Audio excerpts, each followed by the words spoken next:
Aujourd'hui, on va parler des grandes tendances Meta Ads en 2024. Déjà, il y a une nouvelle fonctionnalité qui est sortie récemment, ça s'appelle l'outil planification du budget. De ce que tu es en train de me dire, c'est qu'en fait, il n'y a aucune excuse pour ne pas faire de publicité. C'est inévitable aujourd'hui, si tu proposes rien avec l'intelligence artificielle, t'es en retard. Bienvenue dans Social Quart d'heure, le podcast qui parle social media et ads en moins de 15 minutes. Ou presque. Ou presque. Oh putain, t'es presque. Ah ouais, mince, je savais pas qu'il fallait synchroniser. Bon, Et c'est ouais. pas grave, c'est authentique. On est là, on continue. Eh ben écoutez, si vous nous regardez sur YouTube, on est toujours sur le rooftop de Social Quart d'heure. C'est le nouvel endroit À Dubaï. à Dubaï. Ouais. Exactement. Le nouvel endroit. Là où on tourne les épisodes. Allez regarder si vous nous écoutez sur une plateforme de streaming, que ce soit sur Spotify, sur Apple Podcast. Allez regarder sur YouTube, vous allez voir, c'est incroyable. On est dans un cadre idyllique. Ouais, merci beaucoup d'ailleurs à notre partenaire Novotel. Ouais. Sofitel, je sais plus. Ah oui, un des deux, un ouais, des ça trucs. finit par tel en Ça tout cas. finit par tel, ouais. Donc merci à lui. Alors désolé Hilton, je sais que vous nous avez proposé, mais la prochaine fois. Mais ouais. Voilà, on peut pas régaler tout le monde. Et qu'on fait comme on peut. Hein. Eh oui, désolé Hilton, parce qu'on est à Montpellier, on n'est pas à Paris. Hilton. Wouhou.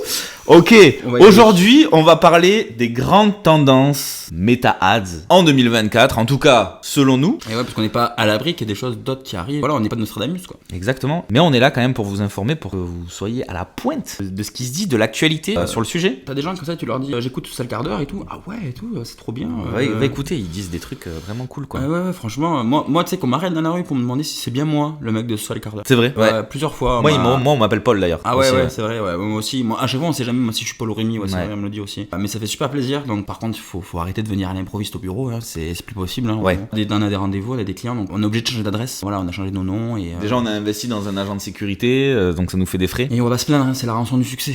Exactement. En tout cas, la rançon du succès, on espère vous la rendre, vous la donner avec les grandes tendances Meta Ads 2024. Mon petit doigt me dit que, allez, il y en a quand même deux qui se dégagent. Hein. Je C'est spoil. vrai. Est-ce que je peux C'est spoiler ou pas? Tu peux spoiler, au moins ça donnera un haleine. Et puis, comme ça, si vous avez pas envie d'entendre parler de ces sujets, vous pouvez passer à l'épisode Allez, suivant. on va donner en haleine. Voilà, donne un haleine, ouais. On va donner en haleine, c'est l'automatisation et le fameux El Famosa, intelligence artificielle. Intelligentsia artificielle. Là. Exactement. Tout en Voilà, A. voilà, c'est ça. Effectivement, c'est les deux, on va dire, grands principes un petit peu. C'est des transformations du marché qui ont été enclenchées déjà il y a quelques mois, voire quelques années. On va y venir sur les deux points, l'automatisation et l'intelligence artificielle, puisque j'ai l'impression que de toute manière, aujourd'hui, on ne peut plus en placer une sans qu'il y ait l'intelligence artificielle qui vienne se positionner quelque part. Donc c'est bien, on va pouvoir en parler. Puisque les acteurs publicitaires sont pour le moment encore un petit peu en retard, mais est-ce que c'est un retard volontaire ou non? Ça, c'est notre question. Mais volontaire dans l'idée où ils proposent pas encore des outils très aboutis en lien avec l'IA. Alors à tout moment, tu sais, l'épisode va sortir et il y a Meta qui fait une annonce et voilà, on est foutu. On tourne ça mi-janvier pour celles et ceux qui écoutent parce que ça peut changer et ça change très vite. On va aborder tout ça. L'automatisation, on en a parlé un petit peu Rémi tout à l'heure. C'était dans l'épisode précédent, si vous nous écoutez Le assidûment.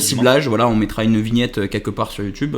Sinon sur Spotify, c'est l'épisode d'avant ou ouais. d'après, on verra. Vous êtes autonome, vous vous débrouillez. C'est sur le ciblage, mais on fait un petit résumé. En gros, ce qu'on disait parmi les méthodes de ciblage, c'est la fameuse Audience Advantage Plus. C'était un petit peu l'audience automatique de chez Meta. Un peu plus automatique qu'automatique, puisque tu lui donnes une suggestion d'audience et il va chercher au-delà de tes audiences. Mais ils n'ont pas fait que ça pour l'automatisation. Là, je vois sur ton visage que tu... Je suis interloqué. Exactement, tu as envie de savoir et je le Comment sens. ça?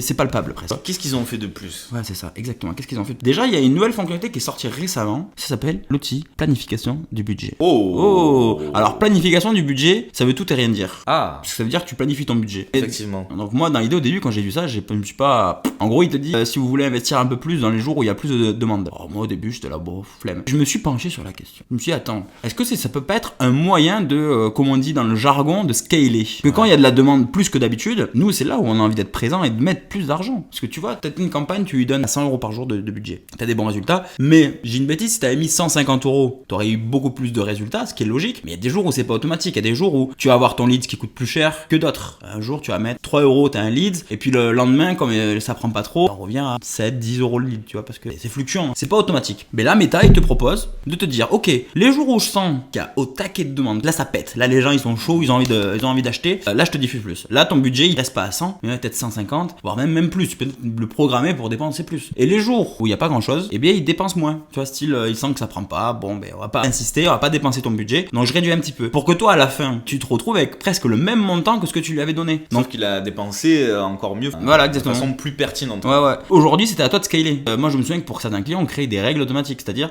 si on voit que le CPL il est à 5 €, ben tu viens augmenter le budget. Le CPL. Quel est donc le CPL Pardon, pour ceux qui nous écoutent? Je donne des mots techniques. C'est aussi ça, Social Garder. C'est donner des vrais termes. On vous prend pas pour des jambons. On vous prend pour des vrais gens. Qui sont bons aussi. Qui sont beaux. Ouais. Quel est le CPL Du bon et beau. Le CPL, ça veut dire juste coût par lead. Alors, tu peux faire le coût par achat, tu peux faire le coût par ce que tu veux. C'est juste de dire que tu payes X € pour avoir une action voilà, in fine. C'est ça, parce qu'un lead, ça pourrait être une inscription, une prise de rendez-vous, voilà. Etc. suite à un clic via une de vos publicités. Donc au début, on faisait des règles. Donc on disait, voilà, quand mon coût par lead, mon coût par achat, peu importe, mon coût par résultat, il est à X €, tu m'augmentes ou tu me baisses le résultat. Et en gros, tu pouvais avoir des règles. Tu pouvais automatiser déjà, mais c'était à toi de faire l'effort. En gros, tu avais des règles aussi sympas où qui disaient, si je vois qu'il y a 2 pubs qui rentrent en concurrence, fait 2 audiences qui rentrent en auto-concurrence, je les fusionne, tu vois, pour gagner un petit peu de temps et pas que tu sois tout le temps en train de regarder et de faire les actions. Sauf que là, c'est même pas toi qui va dire s'il y a X résultats ou quoi, c'est de lui-même qui va comprendre qu'il va dépenser plus. Et tu vas avoir une meilleure répartition de ton budget. Donc du coup, meilleure planification aussi de tes résultats. Donc tout ça, ça fait partie un petit peu de cette grande amélioration déjà au niveau du budget. Donc on pourrait même envisager qu'à terme, tu crées ta campagne, tu dis combien tu as d'argent au global et après lui il s'occupe de tout, tu vois, il s'occupe de ton audience, il s'occupe de faire tes audiences avec l'audience truc avantage plus, de planifier ton budget et pour tes publicités, il peut récupérer, si tu as une boutique e-commerce, il récupère les visuels de ta boutique e-commerce, il fait les petites pubs avec la référence et les redirections sur ton site et toi en fait en quelques heures, t'as lancé ta première campagne. Le seul truc au final, si vous nous écoutez, c'est que vous vous dites peut-être ah ouais mais mince, en plus déjà c'est de l'argent que je confie à Meta, faut avoir confiance aussi et de se dire ok, j'estime que il va le diffuser et qu'il va diffuser au mieux pour moi pour mes campagnes. Moi dans l'ensemble je lui fais confiance quand même. Oui, c'est donc tout dans son intérêt puisque le but c'est qu'après tu réinvestisses de l'argent sur la plateforme. Faut pas lui faire confiance aveuglément parce que la confiance n'exclut pas le contrôle. Tout à fait. Donc faut contrôler les résultats, vous l'aurez compris. Essayez-le comme d'hab et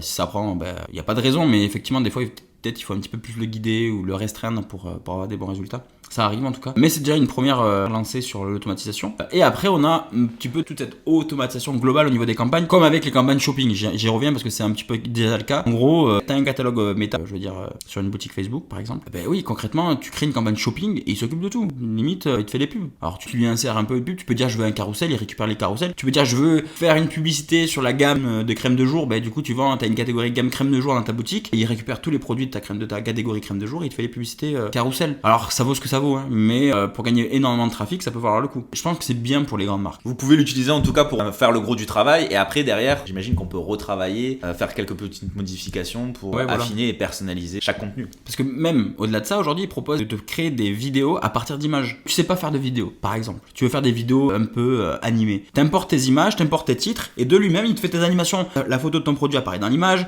t'as le titre en dessous qui apparaît, il y a un petit peu de petite musique derrière et tout et en fait, t'as fait une vidéo de 30 secondes et c'est Meta qui t'a tout fait. Donc là, Paul, si je comprends bien, de ce que tu es en train de me dire, c'est qu'en fait, il n'y a aucune excuse pour ne pas me faire publicité et de dire ouais, moi en fait, j'ai pas de contenu, puisque Meta propose directement de te le faire. Il te propose de créer des vidéos à partir des photos. Déjà, t'as même pas besoin de faire des vidéos parce que si t'as déjà les photos, tu peux faire les publicités. Ouais. On a eu la ring light qui s'est éteinte. Ah oui, j'ai plus de batterie sur mon ordi, donc du coup, comme la ring light est rebranchée sur l'ordi. C'est un enfer, il a jamais de batterie. Voilà quoi.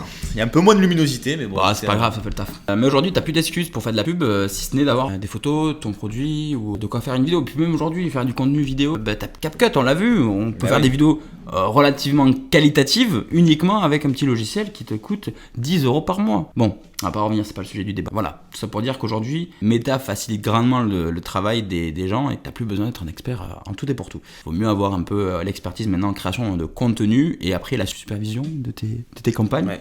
Et le deuxième, tu l'as annoncé tout à l'heure, tu peux me le rappeler juste pour voir J'ai même pas de batterie, donc en plus, regardez, je le fais comme ça au feeling sans filet. Je dirais que c'est l'intelligence artificielle. Voilà, de toute façon, ça c'est facile. N'importe quel sujet de conversation, il suffit juste de sortir l'intelligence artificielle. Et encore, on n'a même pas cité le nom de ChatGPT encore. Voilà, ça y est, je l'ai dit. Voilà, c'est bon, ChatGPT. En gros, l'IA, là aujourd'hui, on le voit, les acteurs publicitaires sont un peu encore absents. comme on disait tout à l'heure, ils sont en retard. Parce que pour le moment, t'as pas d'option de création de publicité accessible publiquement, je veux dire, parce que je sais qu'il y a eu des annonces qui ont été faites à ce sujet, qu'on a pu avoir des insights de Facebook qui nous montraient un peu l'outil. Mais publiquement, là, moi demain, je veux créer une publicité avec l'intelligence artificielle, c'est pas possible. Ce qu'on peut envisager déjà dans un premier temps, c'est les textes. De lui-même, il va comprendre de quoi il s'agit, il va te faire des suggestions de texte, il va te faire un petit peu ta publicité, et je vois bien un jour arriver le truc avantage où en gros tu lui files du texte, et de lui-même il va faire des tests de ces textes, enfin, des textes générés par l'intelligence artificielle, et toi en fait t'as plus qu'à donner un texte en premier, lui parce qu'il connaît l'audience, qu'il connaît ton objectif de pub, ton produit, ton offre et tout ça, enfin, il se nourrit de tes infos quoi, et bien après il peut faire des textes, tu vois. On le voit déjà même en organique où on peut tester sur les reels, en tout cas sur Facebook pour l'instant, différents textes, différentes couvertures, il n'y a pas de raison qu'après ils le proposent pas. À terme ils vont le faire. Pub, oui, à terme ils vont le proposer, c'est sûr, parce que c'est inévitable aujourd'hui. Si tu proposes rien avec l'intelligence artificielle, t'es en retard quoi, t'es considéré comme en retard. Après, on peut imaginer aussi qu'ils vont proposer un outil pour créer des images. Oui, tu vois, un petit mid-journée. Ouais, voilà, un mid-journée façon méta. De toute façon, méta a leur propre modèle de langage pour l'intelligence artificielle. C'est pas possible qu'ils développent aussi pour la création d'images génératrices. Et après, tu dis voilà, je vends une gourde. Ouais, je veux que tu fasses une image d'une meuf en train de boire avec ma gourde. Lui, il a l'image de la gourde, donc il peut essayer de l'intégrer dans l'image. On voit une meuf qui boit là, glou glou glou. Et à côté, t'as le texte qui est généré par l'IA. Toi, t'auras donné que l'image de la gourde. On la voit et on l'entend même. Ouais, t'as vu, moi je fais toute la scène, moi, tu vois. Après, à voir au niveau de tout ce qui est légal, est-ce que justement on peut faire de la pub avec une intelligence artificielle ou pas, à voir quelles sont les restrictions, mais ça serait pas étonnant en tout cas que ça arrive d'ici peu quoi. Ça va venir, c'est sûr. Les textes, c'est obligé, les images, je sais pas, peut-être. J'ai pas lu de choses qui vont dans ce sens, mais peut-être qu'il y en a. Mais oui, c'est obligé qu'il va y avoir l'intelligence qui va venir poser son pied. Et au-delà de la création publicitaire, ça va être aussi sur la suggestion, les audiences, l'analyse des résultats. Enfin, moi, je vois pas une partie des campagnes publicitaires dont l'IA ne va pas bénéficier. Juste pour l'analyse des résultats. Ah, il semblerait qu'il y a tel truc à connaître, le placement publicitaire Facebook, au lieu que ce soit qui aille chercher les résultats par placement, c'est l'IA qui va te le dire. Elle va te faire des rapports. Oui, ou style, ça fait longtemps que vous avez pas lancé cette campagne, elle avait bien marché. Ouais, voilà, ou t'as un petit outil qui vient te faire l'assistant de tes campagnes. Style, ah bah ouais, là ça marche bien, ah bah là non, ça marche un peu moins bien. Tu devrais essayer peut-être de faire une vidéo en faisant ça, parce que ça marche chez les autres, tu vois. Ou, là, en ce moment, la tendance, elle est pas sur ce genre de truc. Tu devrais changer la musique. Enfin, en fait, un vrai assistant qui va venir t'épauler dans la gestion de tes campagnes, l'analyse de tes résultats, les actions d'optimisation. Et toi, à la fin, en fait, t'as plus qu'à te mettre sur l'opérationnel. Voilà, à lancer des pubs, quoi. Je pense que ça va être, à terme, ça va être de plus en plus facile. Et je pense qu'on aura quand même, parce que là, si on est de mon métier, on peut avoir peur de se dire l'intelligence va nous remplacer. Je pense que dans l'idée, il y aura quand même besoin de contrôle, un petit peu, pour regarder les résultats. Il faudra, pareil, il faut quand même toujours avoir une expertise pour donner les bonnes indications, les bons prompts aussi. Derrière, c'est ce qui fera la différence. Oui, de toute façon, c'est pas demain que tout va être remplacé, de toute manière. Mais moi, je pense que ça va être un bénéfique même pour nous, tu vois. On pourra gérer plus de clients en même temps, par exemple, parce qu'on sait qu'on va avoir moins de temps à consacrer sur le suivi, ne serait-ce que sur le suivi, les actions d'optimisation et tout ce qui va derrière après le lancement des campagnes. Même la création des publicités, peut-être aussi, va être simplifiée. Enfin, tout va être bénéfique pour nous. Maintenant, il faudrait juste que Meta se bouge un petit peu, décide à sortir le petit outil, et puis qu'on puisse commencer un petit peu à appréhender ça. Peut-être qu'il y aura aussi pareil pour les trucs Instagram. Ah, on espère, hein. Hâte de voir ça. Mais bon, là, on est que début janvier, enfin mi-janvier, fin janvier presque. J'accélère dans le temps. Donc. À l'époque où vous allez écouter ce podcast, il y aura je pense que dans 6 mois déjà, on refera un épisode et on verra où on en est. Et je pense qu'il y a des surprises qui vont arriver. On se donne rendez-vous dans 6 mois et on voit. On se dit, allez, vas-y, on fait des prédictions, on devrait faire un bingo, tu sais. On aurait dû faire ça en début d'année, on crée un petit bingo de toutes les choses qui vont se passer, genre Elon Musk ferme Twitter, ou faire X du coup, ou Mark Zuckerberg décide de lancer un nouveau réseau social, et après à la fin de l'année on fait le bingo, et on regarde tout ce qu'on a juste ou pas. Bonne idée. Ouais, il y a de l'idée, tu vois. Moi je pense que pour l'année 2024, il peut y avoir plusieurs trucs. Un petit bingo spécial réseaux sociaux. En tout cas, ce qui est sûr, c'est que l'intelligence artificielle va prendre de plus en plus de place dans nos métiers. J'ai hâte de voir cette évolution là. Moi aussi. Moi j'ai hâte de voir un petit peu tout ce que ça va faire. Ouais, que de bonnes choses en tout cas pour 2024. C'était les deux tendances, donc l'automatisation et l'intelligence artificielle. Au final, c'est un peu lié l'un dans l'autre, puisque il y a à la fois l'intelligence artificielle qui va nous permettre d'automatiser et l'automatisation qui elle était déjà en place et qui va encore plus perdurer. C'est ça. Grâce à elle. Faut que je coupe le micro quand même. Le coq. On laisse. On le laisse pendant 10 minutes là. On se donne rendez-vous dans 6 mois et on refait le topo sur cette tendance. On aurait pu parler, allez, vraiment pour cette histoire de changement publicitaire avec les cookies, mais bon, j'ai l'impression que ça va jamais finir. Que Google a annoncé les cookies. Je crois qu'ils ont annoncé ça en 2021, même avant. La fin des cookies, tous les ans on parle de la fin des cookies. Pour ça, j'ai pas voulu en parler cette année. On est même pas sûr que c'est soit la fin d'année. Ils disent que c'est la fin des cookies en 2024. Google, ils ont toujours rien annoncé de concret, tu vois. Donc, En tout cas, gardez en tête automatisation, intelligence artificielle. C'est déjà les deux grosses tendances de 2024. On verra s'il y en a une troisième qui émerge d'ici là, mais je pense que quand même c'est... La pub sur Threads. Ouais, aussi, mais ça on s'en reparlera dans un prochain épisode. Si cet épisode vous a plu, n'hésitez pas à le partager. N'hésitez pas à nous suivre sur nos réseaux sociaux. Sur vos appareils. Social Carter et Social Quarter. Carter et Quarter. Enfin, en tout cas, vous nous trouverez Paul et Rémi. Voilà, ce qu'il Paul faut et Rémi. retenir. Merci d'avoir suivi cet épisode. À bientôt et surtout, Prenez soin du rock. ciao.